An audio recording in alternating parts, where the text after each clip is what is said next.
I think there's a lot of elements that hook people. I think, obviously the lead, Keanu Reeves, who's such a legend, people are familiar with him. But also it's a great story. It's super simple, It's a man seeking redemption, who lost his wife and lost his puppy. And I think there's so much heart to that. And then as humans, we're so primal. So I think, we enjoy seeing John Wick wreak havoc because I feel like deep down inside humans, we can't do those things in real life. So we like to watch and fantasize about it. So I think that's why we love John Wick. And also it's just, who doesn't love a good entertainment, action, jam-packed movie?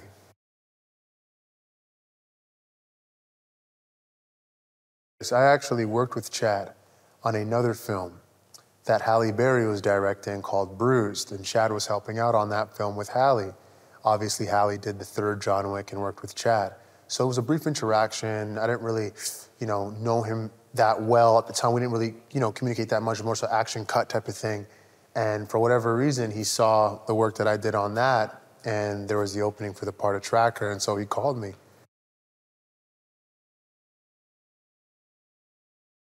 And I still think there's a residual, of course, of the first movie, that redemption story, that revenge, but this movie has introduced a lot of new characters, a lot of new faces, a lot of new people.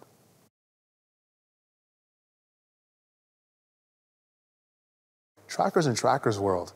Tracker doesn't care less what other characters are doing or what's happening in the world. Tracker's on his mission, and his mission is John Wick, similar to others, but Tracker's been doing this. He's a professional tracker. And in my backstory and in my development of this character, I said to Chad, I pitched to him, I said, what if this guy's been tracking him since the first John Wick? What if he's studying the John Wick movies almost as a documentary? And so that's kind of something that I've implemented in my idea of Tracker, because this man's a lone ranger, and so for him, it's just like one target, John Wick, and then on to the next. The Western element was actually built in, like that was something that they specifically did, and I picked up on it, obviously. You can't ignore his old pistol. We won't get into the gun jargon, but he definitely had, we'll call it the Western style pistol, which was modified a little bit. But that was just, that went to show, just that showed the side of him of just his object affinity and just really loving what he loves. And he's a very tactile character, from his notebook to his guns, to his dog, to his clothing. He's a very particular human. PACO is such an incredible collaborator, and he's very poetic in his approach, from the images that he uses. Building this character's wardrobe, I brought in my binder and was just showing the team, Chad, different color palettes, different, textures. We didn't have really an idea for this guy, We went through a variation of character choices, from leather pants at one point to maybe a fedora. And it took some time. I had a few wardrobe fittings until we found that thing. And that thing is what you see on this screen. And just making sure that for me, having history with everything that he was wearing, down to his gloves, down to his scarf, down to his rings, down to the nail polish, like everything had, purpose. It wasn't just thrown on because it was aesthetically appealing.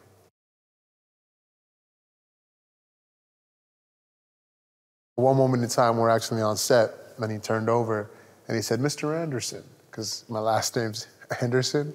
And so I just stopped him for a second. I said, dude, you just can't do that, man. I'm like, Mr. Anderson. I'm like, stop, Keanu. I got butterflies. I'm blushing. This is a moment for me right now. You got to stop. And that was definitely a bucket list moment, having Keanu Reeves call me Mr. Anderson. Kind of getting goosebumps saying it now. I was thrown into training right away with the 8711 gang, from jiu-jitsu, judo, boxing, Muay Thai, fitness, and on top of that, dog training. And that was every day from 9 to 5. It was definitely a process.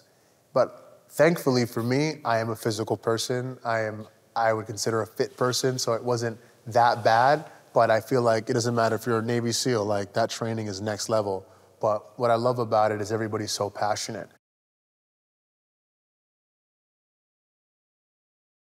I had to understand the dog's energy, but most importantly, build a relationship, because Tracker you know, he has the dog in this movie, and that dog and him obviously had a past. So for me, I spent literal hours with the dog. Sometimes we would just sit there, sometimes take the dog for a walk.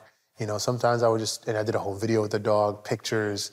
That was probably the most time I've spent working with animals in my entire career. And it was definitely a pleasant process. And I will definitely be getting a dog after this movie's done.